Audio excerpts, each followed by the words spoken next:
예, 오늘 느헤미야 3장 1절에서 13절 말씀 제가 봉독해 드리겠습니다. 그때에 대제사장 엘리야십이 그의 형제 제사장들과 함께 일어나 양문을 건축하여 성별하고 문짝을 달고 또 성벽을 건축하여 함메아 망대에서부터 하나넬 망대까지 성별하였고, 그 다음은 여리고 사람들이 건축하였고, 또 그 다음은 임머리의 아들 삭굴이 건축하였으며, 어문은 하스나의 자손들이 건축하여 그 들보를 얹고 문짝을 달고 잔물쇠와 빗장을 갖추었고, 그 다음은 학고스의 손자 우리아의 아들 머레못이 중수하였고, 그 다음은 브세사벨의 손자 베레가의 아들 무술람이 중수하였고, 그 다음은 바나의 아들 사독이 중수하였고, 그 다음은 드고와 사람들이 중수하였으나 그 귀족들은 그들의 주인들의 공사를 분담하지 아니하였으며, 엠문은 바세아의 아들 여하다와 부소드아의 아들 무술람이 중수하여 그 들보를 얹고 문짝을 달고 잔물쇠와 빗장을 갖추었고, 그 다음은 기브온 사람 몰라다와 메로노 사람 야돈이 강서쪽 총독의 관할에 속한 기브온 사람들 및 미스바 사람들과 더불어 중수하였고, 그 다음은 금장색 할레아의 아들 우시엘 등이 중수하였고, 그 다음은 향품 장사 하나냐 등이 중수하되 그들이 예루살렘의 넓은 성벽까지 하였고, 그 다음은 예루살렘 지방의 절반을 다스리는 후르의 아들 르비아가 중수하였고, 그 다음은 하루마의 아들 여디야가 자기 집과 마주대한 곳을 중수하였고, 그 다음은 하스므야의 아들 핫두스가 중수하였고, 하림의 아들 말기야와 바모압의 아들 핫수비 한 부분과 하등 망대를 중수하였고, 그 다음은 예루살렘 지방 절반을 다스리는 할로헤스의 아들 살롬과 그의 딸들이 중수하였고, 골짜기 문은 한운과 산화 주민이 중수하여 문을 세우며 문짝을 달고 자물쇠와 빗장을 갖추고, 또 분문까지 성벽 1900을 중수하였고, 오늘 13절까지 오늘 읽었습니다. 오늘 제목은 하나님은 우리의 수고를 기억하신다. 하나님은 우리의 수고를 기억하신다 하는 이 제목으로 오늘 말씀을 보도록 하겠습니다. 느헤미야 1장, 2장은 이제 느헤미야의 귀환과 예루살렘 성벽 그 재건 준비에 대해서 다루고 있다면, 이제 3장 1절에서 7장 4절은 예루살렘 성벽 재건에 대하여 다루고 있습니다. 이제 이러한 맥락 하에 이제 이 3장은 예루살렘 성벽 재건 공사 진행 과정을 다루기에 앞서서 이 성벽 재건 공사 공로자들의 주요 명단을 공사 구역에 따라서 이제 기록한 것을 볼 수 있습니다. 이처럼 저자가 성벽 재건 공사 과정보다 재건 그 공사 공로자의 명단을 먼저 언급한 것은 선민 공동체의 온전한 회복을 위하여 헌신한 자들, 이들을 부각시키기 위함이라 이렇게 볼 수 있겠습니다. 이제 오늘 말씀을 이제 개관해 보면, 먼저 1절에서 5절은 양문에서부터 옛문 앞까지의 성벽 재건 공사 공로자들의 명단이 이제 보도되고 있고, 이것은 성의 그 북쪽 지역에 해당하는 곳으로 적들의 공격에 가장 취약한 지역입니다. 그만큼 이 지역의 성벽 공사는 힘들고 어려웠습니다. 이곳의 성벽 공사는 이제 대제사장과 제사장 가문이 주도적으로 담당하였는데, 이것은 이제 그 지역이 성전과 인접해 있기 때문일 것으로 보고 있습니다. 그리고 이제 6절에서 13절은 옛문에서부터 이제 분문에 이르기까지의 성벽 재건 공사 공로자들의 명단이 이제 나오고 있는데, 이것은 성의 이제 서쪽 지역에 해당하는 곳으로 금장색이나 또 향품 장사와 같은 다양한 계층의 사람들이 공사를 담당하는 것이 특징이고, 이제 심지어 여인들까지도 참여했다고 이렇게 오늘 본문에 기록하고 있습니다.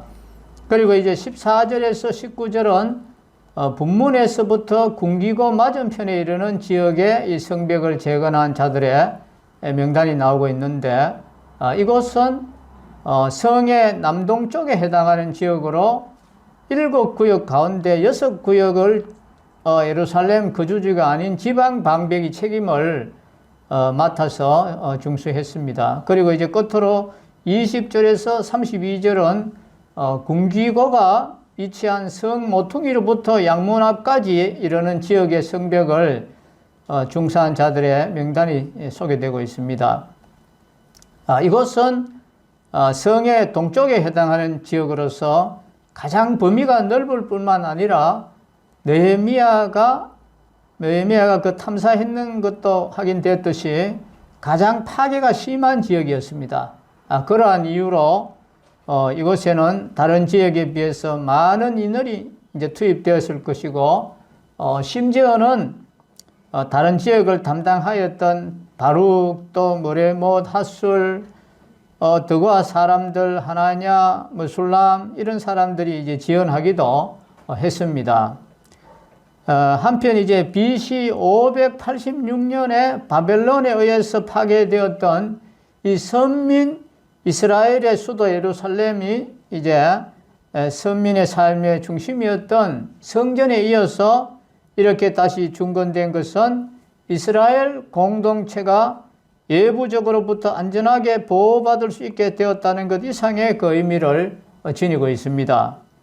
즉 예루살렘 성의 중간은 성전의 재건과 더불어서 죄로 말미암아 하나님의 심판을 받아 멸망하고 사로잡혔던 이스라엘 공동체가 예형적으로 완전히 회복되었다 하는 것을 보여주고 있습니다. 이제 이러한 본문의 말씀에서 우리에게 주는 영적 교훈을 이제 한번 살펴보도록 하겠습니다.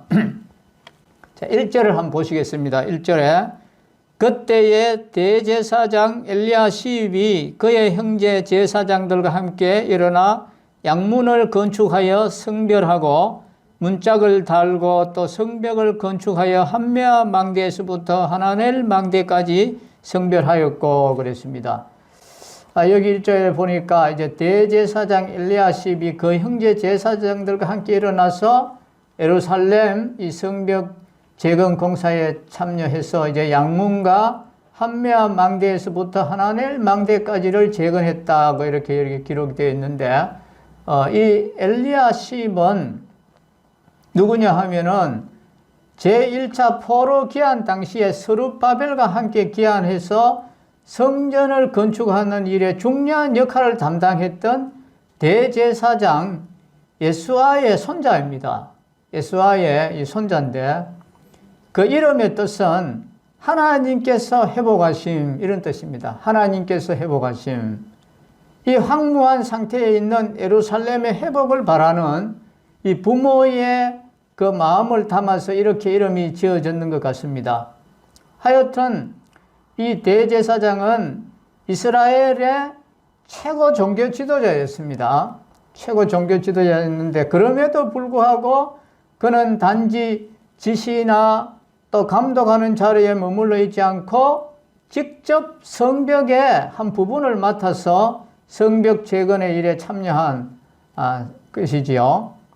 이는 그가 대제사장의 자리라는 것이 섬김을 받기 위한 자리가 아니라 하나님을 위한 봉사의 자리라는 것을 알았다는 것을 말해주고 있습니다. 대제사장의 직분이 아무리 고귀한 직분이라고 하더라도 그 직분은 자기를 위한 직분이 아니었습니다. 즉 대제사장의 직분은 봉사의 직분이었습니다. 이스라엘 백성들이 대제사장의 직분을 귀하게 여기고 대제사장을 존경한 것은 그 직분이 사회적으로나 종교적으로 높은 직분이기 때문이 아니라 이것은 하나님을 섬기는 직분이기 때문에 그렇게 했습니다. 그러므로 대제사장이라 할지라도 자신의 직분으로 인해서 자신을 내세우거나 또 백성들로부터 섬김을 받으려 해서는 안 된다는 것이지요. 오히려 대제사장은 하나님을 섬기듯이 백성들을 섬기고 또 백성들과 동거동락을 해야 했습니다. 이러한 사실은 오늘 우리의 이 교회에서도 마찬가지로 적용을 해볼 수 있습니다. 교회 안에도 장로가 있고 집사가 있고 또 각 부서의 기관장들이 다 있습니다. 우리는 이러한 교회의 직분이 섬김을 받도록 하기 위해서 주어진 것이 아니라 하나님을 위한 이 봉사의 직분이라는 것을 우리가 꼭 기억해야 되겠습니다. 여러분, 우리 주님은 어떤 분이십니까? 우리 주님은 만왕의 왕이시고 또 대제사장이시고 선지자의 직분을 가지신 아주 놀랍고 참 훌륭한 분이었습니다. 그럼에도 불구하고 우리 주님은 사람들로부터 섬김을 받기 위해서 이 세상에 오신 것이 아니라 섬김의 삶을 사셨습니다. 그분은 오실 때부터 종으로 오셔서 일평생 섬기는 삶을 사시고 자신의 생명을 주시기까지 하셨습니다. 바로 그 주님께서 이 사도들을 향해서 이렇게 말씀했습니다. 내가 너희에게 행한 것 같이 너희도 행하게 하려 하여 본을 보였노라. 이렇게 말씀했습니다. 사도들 역시도 주님을 본받아 섬기는 삶을 살아야 한다는 그런 말씀입니다. 즉 사도라는 것은 섬김을 받도록 하기 위해서 세운 직분이 아니라 섬기도록 하기 위해서 세운 직분이라는 것입니다. 이 사도들은 주님이 죽으시고 부활하시기 전까지만 해도 서로 섬김을 받으려고 했고 또 높아지려고 막 했습니다. 그러했던 사도들이 이제 주님의 부활 후에는 완전히 달라졌습니다. 이제 사도를 섬기고 또 뿐만 아니라 다른 사람들도 다 섬기는 그러한 이제 삶으로 변화되었는데, 특별히 하나님 나라의 이 원리는 이 세상의 원리와 다릅니다. 섬김으로 커지고 낮아짐으로 높아지는 이 역설의 원리를 지니고 있는 것이 바로 하나님 나라의 원리라는 것입니다. 그래서 마가복음 10장 45절에 보면 인자에 온 것은 섬김을 받으려 함이 아니야 도리어 섬기려 하고 자기 목숨을 많은 사람의 대속물로 주려 함이리라, 이렇게 말씀했습니다. 그리고 이제 1절에 보시면은 이제 대제사장 엘리야십과 형제 제사장들이 양문을 건축해서 성별한 것이 나오는데, 이 양문은 예루살렘 성 북쪽의 함메아 망대 가까이에 있던 문으로서 예수님께서 38년 된 병자를 치유하신 이 베데스다 연못하고 이 가까이 있었습니다. 이 문이 양문으로 불리게 된 것은 이 문을 통해서 하나님께 바쳐질 그 양들을 성 안으로 들어왔기 때문에 그래서 양문이라고 했습니다. 이 양문은 오늘 우리에게 중요한 의미로 다가오는데, 그 이유는 예수님께서 자신을 가리켜서 나는 양의 문이다 그랬습니다. 나는 양의 문이다 이렇게 말씀하셨습니다. 예수님은 자기 사람들을 양이라고 했습니다. 또 자신을 목자라고 했고 또 양의 문이라고 이렇게 말씀했습니다. 이는 인간이 오직 예수 그리스도를 통해서만 하나님께로 나아가 하나님의 것으로 바쳐질 수 있음을 이야기하는 것입니다. 인간은 누구도 그리스도를 통하지 않고는 하나님께로 나아갈 수 없습니다. 예수 그리스도는 인간이 하나님께로 나아갈 수 있는 유일한 양문인 것입니다. 주님이 친히 말씀했습니다. 나로 말미암지 않고는 아버지께로 올 자가 없다고 말씀했습니다. 여러분, 예수님은 구원을 위한 유일한 통로이십니다. 하나님의 은혜는 예수님을 구주로 믿는 사람들에게만 임하기 때문에 세상적으로 아무리 특별한 사람이라 할지라도 예수님을 거부하면 이 은혜에 참여하지 못하는 것입니다. 예수 그리스도를 믿지 않는 사람은 정죄를 받으리라 이렇게 말씀했습니다. 예수 그리스도의 중요성이 바로 여기에 있습니다. 성경이 가르치는 바와 같이 모든 사람은 하나님께 나아갈 수 없는 죄인들인데 예수님께서 십자가를 통해서 우리를 위한 중보와 화목제물이 되심으로 그 이름을 힘입는 자마다 하나님께로 나아가는 길이 열렸습니다. 하나님이 아시고 만나시는 사람은 오직 예수님을 믿는 이러한 사람들 뿐입니다. 온 세상이 존경하고 또 그 덕을 기리는 사람이라도 예수님을 통하지 않고는 하나님께 나아가지 못합니다. 왜냐하면 비록 그가 사람들이 보기에는 의롭고 선하다 할지라도 하나님 앞에서는 일개 죄인일 뿐이기 때문에 그렇습니다. 예수 그리스도 이외에는 인간의 죄를 사할 방법이 도무지 없습니다. 이 땅에 많은 그 종교들이 제시하는 구원론은 바로 이것은 거짓 교리에 불과합니다. 그럼에도 수많은 사람들이 이 사람들을 미혹할 목적으로 만든 이 사단의 작품을 참인 것으로 말미암아 참 받아들이고 있는 걸 보면 너무나도 안타깝습니다. 그러나 여러분, 성벽은 문이 아니더라도 넘어갈 방법이 있지만 하나님의 이 구원에 참여하기 위해서는 반드시 양문이신 이 그리스도를 통해야만이 들어갈 수 있다는 것을 우리는 명심해야 되는 것입니다. 사도행전 4장 12절에서도 다른 이로서는 구원을 얻을 수 없나니 천하인간의 구원을 얻을 만한 다른 이름을 우리에게 주신 일이 없다고 하였습니다. 이제 3절을 한번 보십시다. 3절에 어문은 하스나야의 자손들이 건축하여 그 들보를 얹고 문짝을 달고 자물쇠와 빗장을 갖추었고 했습니다.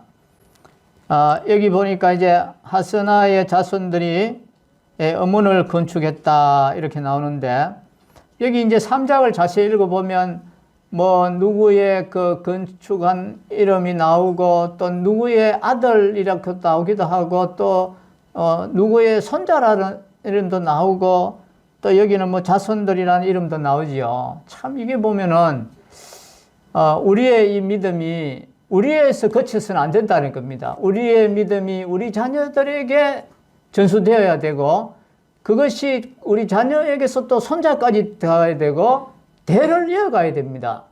이것이 바로 믿음의 명문 과정이고 이게 하나님 은하는 거예요. 여기 보니까 아스나의 이 자손들이 어문을 건축했다고 했는데 얼마나 좋습니까?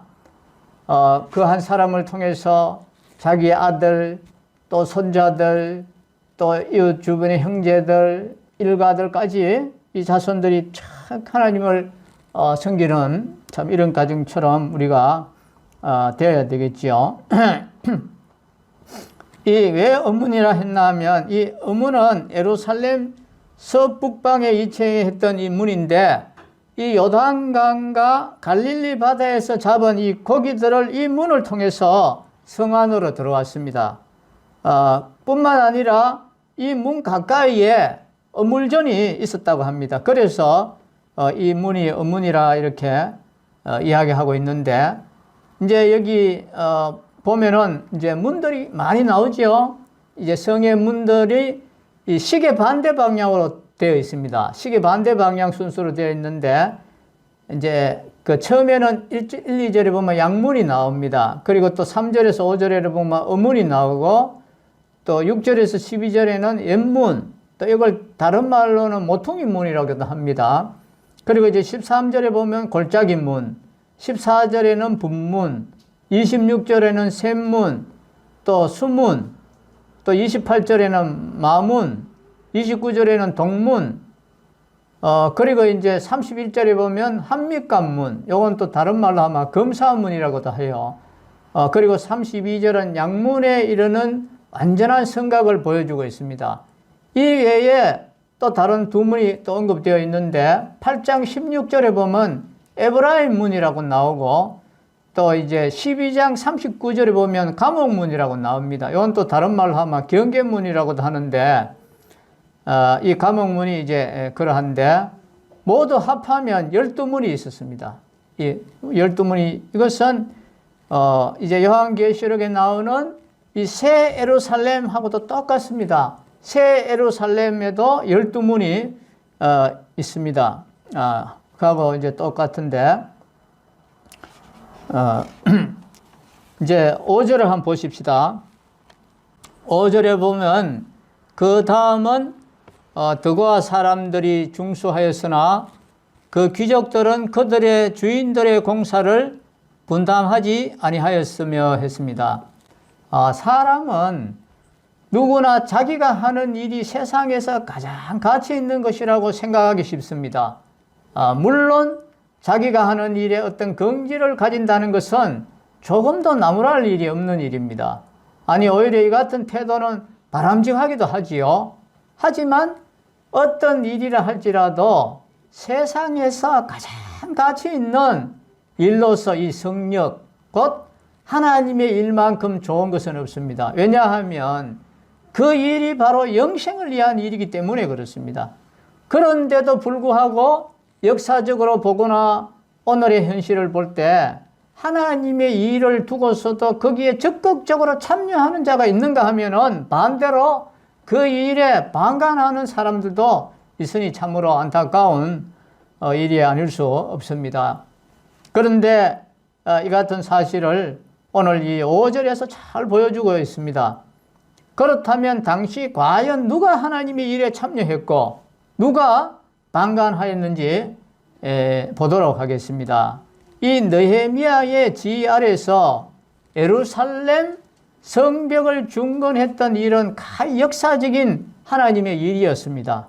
왜냐하면 그것이 민족적인 순환을 통하여 거의 다 무너졌던 성벽을 다시 쌓는 일이었기 때문에 그렇습니다. 이 점에 있어서 드고아 사람들이 성벽 준수에 참여했던 것은 다른 사람들과 입장이 별다를 것이 없었습니다. 그러나 이제 앞뒤를 자세히 살펴보면은 이 드고아 사람들과 성벽 준수에 참여했던 다른 사람들에게 상당한 차이점이 있습니다. 그것이 뭐냐 하면은 여타 사람들은 대부분의 그 이름이 그대로 밝혀져 있는 유명인들이었습니다. 그러나 그들은 유명이었는데 이 드고아 사람들은 이름 없는 시민들이었습니다. 한낱 무명에 보잘것없는 그런 사람들이었다는 것입니다. 그럼에도 불구하고 그들은 역사적으로 이 값진 하나님의 일에 참여자가 되었던 것입니다. 여러분 어떻습니까? 진정 이름 있는 자가 하나님의 일에 참여한 것도 값지지만 이름 없는 자가 하나님의 일에 참여한 것은 더욱 값진 것이 아닙니까? 생각해 보면 이 사실 구약 시대에 빛나는 그 예언 활동을 벌였던 이 호세아 선지자가 있습니다. 그리고 또 미가 선지자, 아모스 선지자, 이런 선지자들은 보면 모두가 다 서민들이었습니다. 또 예수님의 제자들 가운데는 학자가 없었습니다. 그리고 재벌가도 없었고 정치가도 없었습니다. 물론 훌륭한 지도자로서 그 쟁쟁했던 제사장이나 서기관들, 장로 이런 사람도 하나도 없었습니다. 그래도 저들은 참으로 훌륭한 복음사역자들이 되었습니다. 뿐만 아니라 우리는 이 세례 요한 또 서민이었다는 것을 잘 알고 있습니다.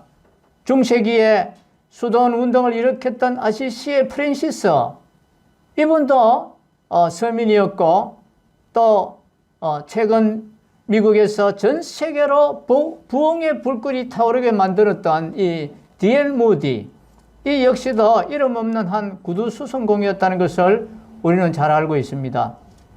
그렇습니다. 하나님의 일에 참여하는 일은 다 귀중하지만 이름 없는 사람이 그 일에 참여하게 되면 그 업적이 더욱 값지게 마련인 것입니다. 실로 이 드고아 사람들의 일이 돋보이는 이유가 바로 여기에 있습니다. 여러분, 우리는 지금 어떻습니까? 무명인으로서 하나님의 일에 참여하고 있습니까? 드고아 사람들이 예루살렘 성벽을 중수하는 일에 참여하여 역사적으로 그들의 공적이 빛났음에 반해서 이 드고아 귀족들은 전혀 그 일에 참여하지 않았습니다. 진정 그 귀족들은 글자 그대로 성령의 방관자가 되고 말았습니다.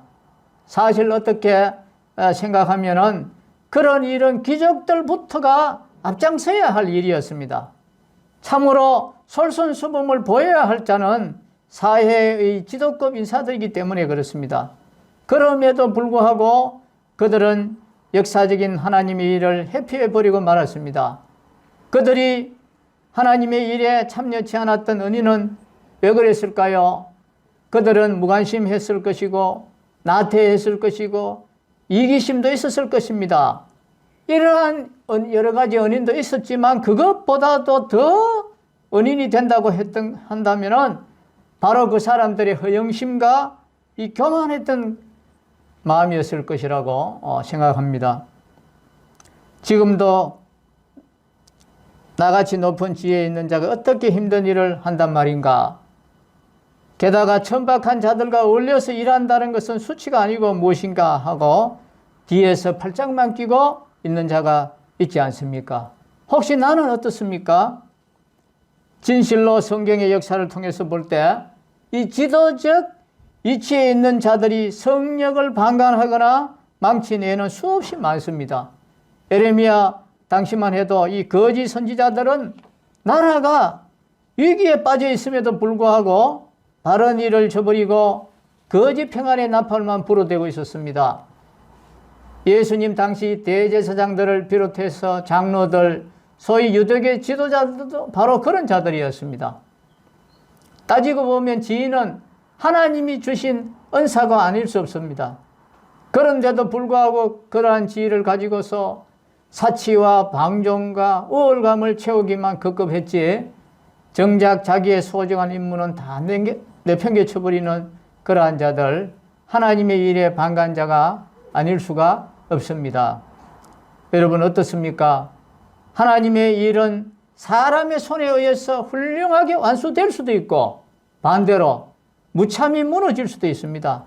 그런 양면을 우리가 잘 보여주는 것이 바로 이 예루살렘 성벽의 파괴와 그 중건이라고 하는 것을 우리는 기억하고 서민이나 귀족이나 할 것 없이 하나님의 일에 참여하려고 우리가 힘써야지 방관자가 되어서는 안 되겠다는 것을 우리는 깨닫습니다.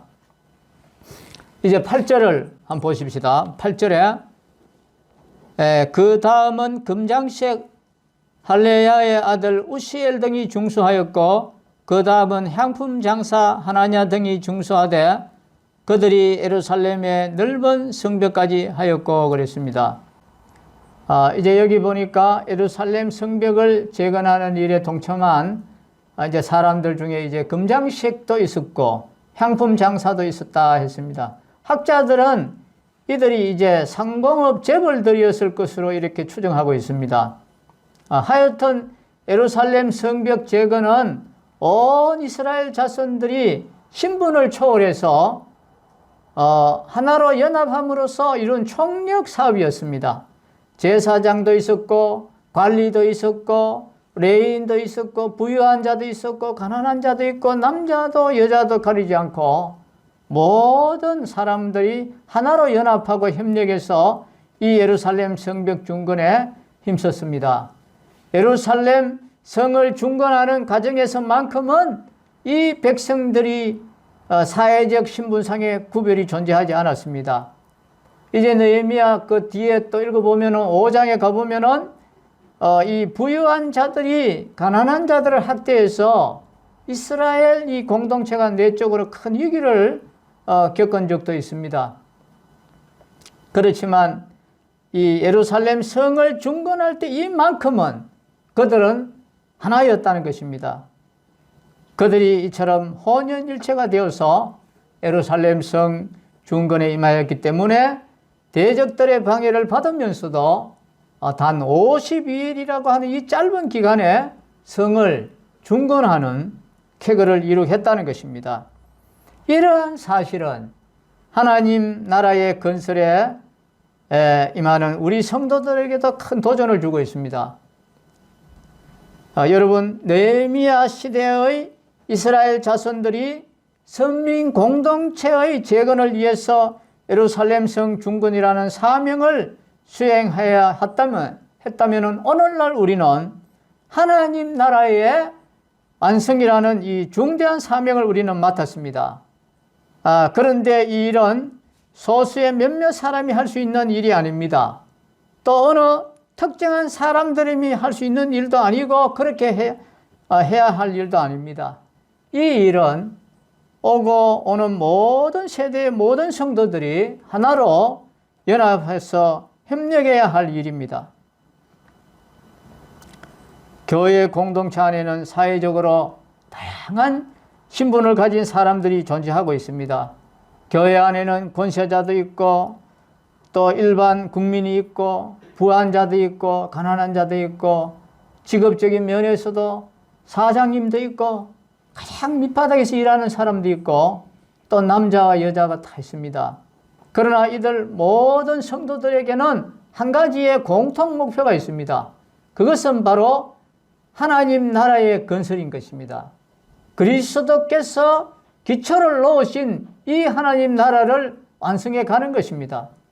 물론 하나님 나라의 궁극적 완성은 하나님이 하시는 일이지만 이 성도들은 하나님의 도구가 되어서 벽돌을 쌓고 기둥을 세워가야 하는 것입니다. 그리고 여기서 중요한 사실은 하나님께서 이를 위해서 다양한 사회적 신분과 또 직업과 은사를 주셨다는 것입니다. 하나님께서 교회 안에 다양한 신분과 직업, 은사를 주신 것은 그들을 차별하기 위해서가 아니라 하나님은 그것을 통해서 이 당신의 나라의 완성을 이루어 가시는 것입니다. 그러므로 우리는 우리들의 사회적 신분이 무엇이든지 간에 직업이 무엇이든지 간에 다른 성도들과 협력해서 하나님 나라의 완성을 위해서 우리는 달려가야 된다는 것입니다. 성도는 누구도 사회적 신분이나 직업으로 인해서 다른 성도를 차별하거나 멸시해서는 안 되겠습니다. 또 사회적 신분이나 직업으로 인해서 나는 하나님의 나라의 건설과는 무관하다고 생각해서도 안 되겠습니다. 오히려 다양한 신분과 직업, 이 은사를 통해서 하나님 나라를 더욱 견고히 세워져 가야 되는 것을 깨닫고 자기의 소임을 다하는 그러한 저희들이 되어야 되겠습니다. 로마서 12장 3절에 5절에 보니까 이와 같이 우리 많은 사람이 그리스도 안에서 한 몸이 되어 서로 지체가 되었느니라고 이렇게 말씀했습니다. 자, 이제 11절을 한번 보십시다. 11절에 하림의 아들 말기야와 바모압의 아들 핫숲이 한 부분과 하등 망대를 중수하였고 그랬습니다. 여기 보니까 하림의 아들 말기야와 바모압의 아들 핫숲이 성벽의 한 부분과 하등 망대를 중수했다고 했는데 이 말기야는 여호와는 왕이다 하는 그런 뜻입니다. 여호와는 왕이다. 그의 직업이 무엇인지는 우리가 정확히 알 수가 없습니다. 또한 핫숨은 그 이름이 뜻이 분별력이 있다 이런 뜻입니다. 이 사람은 아무래도 이 레위인 제사장일 것으로 추정되고 있는데 이들이 중수한 화등 망대는 성의 이제 서쪽 성벽 중간 지점에 위치하고 있는데 본래 이제 북서쪽 성문을 방명하기 위해서 세워졌습니다. 우리가 여기서 생각해보자 하는 것은 이 예루살렘 성을 중건하는 일에 참여했던 모든 사람들은 지역적인 안배를 제외하고는 모두가 각자의 몫에 따라서 최선을 다했다는 사실입니다. 누구 하나 자기가 맡은 부분에 대해서 불평하는 일이 없었습니다. 물론 여기에는 느헤미야가 경제적인 능력이나 기타 다른 여러 가지 사실을 고려해서 역할을 분담한 그러한 것이 도움이 되었을 것입니다. 그러나 예루살렘 성이 52일이라고 하는 이 단기간에 중건될 수 있었던 데에는 이 백성들이 자기가 맡은 부분을 자기의 능력에 따라서 묵묵히 감당했다는 사실을 우리는 짐작해 볼 수 있습니다. 여러분 어떻습니까? 성도인 우리가 주의 일을 함에 있어서 취해야 할 기본적인 태도가 바로 이런 것 아니겠습니까? 은사의 종류라든지 또 분량, 이런 것은 하나님이 다 정하십니다. 그것은 우리 개인의 의사와 전혀 무관할 수도 있습니다. 따라서 우리는 개의치 말고 주어진 것들에 최선을 다해야만 합니다. 우리는 자신의 몫이 하나님의 판단하에 주어진 것임을 알고 우리는 불평하지 말아야 되는 것입니다. 분량이 적다고 시시하게 생각해도 안 되고 분량이 너무 많다고 투덜거려서도 안 되는 것입니다. 하나님께서 성도들에게 이 달란트를 맡기실 때에는 언제든지 한 원칙을 적용했는데 그것은 바로 각자의 재능대로 이렇게 했습니다. 주님은 각각 그 재능대로 주시되 부은에 넘치게 주시는 그러한 법도 없으시고 또 능력이 훨씬 못 미치는 것을 주시지도 않습니다. 즉 모든 것을 밝게 하시는 주님께서 적절히 판단하시고 주시는 것이기 때문에 우리는 감사함으로 그것을 최선을 다해서 우리는 그 일을 하는 것입니다. 그래서 사도 바울은 자기에게 직분을 주신 것을 감사하는 마음으로 자신의 몫을 감당했습니다. 그 디모데전서 1장 12절에 보면 나를 능하게 하신 그리스도 예수 우리 주께 내가 감사함은 나를 충성되이 여겨 내게 직분을 맡기심이다 하고 했습니다. 우리들도 바로 이러한 자세로 하나님께서 맡기신 각자의 몫에 충성을 다해야 될 줄로 생각을 합니다. 자, 이제 마지막으로 13절을 보겠습니다. 골짜기 문은 한운과 산호와 주민이 중수하여 문을 세우며 문짝을 달고 자물쇠와 빗장을 갖추고 또 분문까지 성벽 청규빗을 중수하였고 그랬습니다. 여기에 이제 한운과 산호와 주민들이 예루살렘 성 중건 공사에서 맡은 일이 나오고 있습니다. 이들은 골짜기 문을 중수하고 나아가 성벽을 분문에 이르기까지 중수했다고 했습니다. 이 느헤미야의 기록을 보면은 예루살렘 성 재건에 참여한 사람들이나 가문은 성문이나 성벽 가운데 어느 하나만을 중수하는 것이 보통이고 이제 몇몇 가문만이 성문과 성벽을 함께 중수했습니다. 오늘 여기 본문의 한운과 산호와 주민들도 바로 그처럼 성문과 성벽을 함께 중수한 사람들이었습니다. 그런데 이제 이 본절을 보면 다른 곳에서는 볼 수 없는 한 독특한 기록을 볼 수 있습니다. 그것이 바로 뭘까요? 그것은 바로 한운과 산호와 주민들이 중수한 성벽의 길이를 구체적으로 여기에 언급했다는 것입니다. 즉 본절은 한운과 산호와 주민이 성벽 1천 규빗을 중수하였다고 이렇게 기록하고 있습니다. 여러분 1천 규빗이 어느 정도 되는 거리인지 아십니까? 1규빗은 45.6cm입니다. 45.6cm. 보통 어른 팔꿈치에서 손끝까지 좀 거리가 된다고 합니다. 그러면 이 1천 규빗은 약 456m입니다. 456m. 이 456m의 성벽을 쌓는다고 한번 생각해 보십시오. 말이 쉬워서 456m지 그 거리에 성벽을 쌓는다는 것은 엄청난 일입니다. 그런데 한운과 산호와 주민은 이 일을 해냈다는 것입니다. 물론 이곳의 성벽은 다른 지역과 달리 파괴의 정도가 좀 심하지 않았을 수도 있고 또 이 산호와 주민이 많이 참여했을 수도 있습니다. 아무리 그렇다 하더라도 그들이 성문을 중수하고 나아가 이 성벽을 456m나 중수하였다는 것은 그들의 이 엄청난 수고 없이는 불가능한 일이었습니다. 저자도 아마 이 사실이 기념비적인 일이기 때문에 오직 산호와 주민들이 중수한 성벽에 대해서만 이 길이를 밝히고 있는 것입니다. 이것이 무엇을 의미하는 것입니까?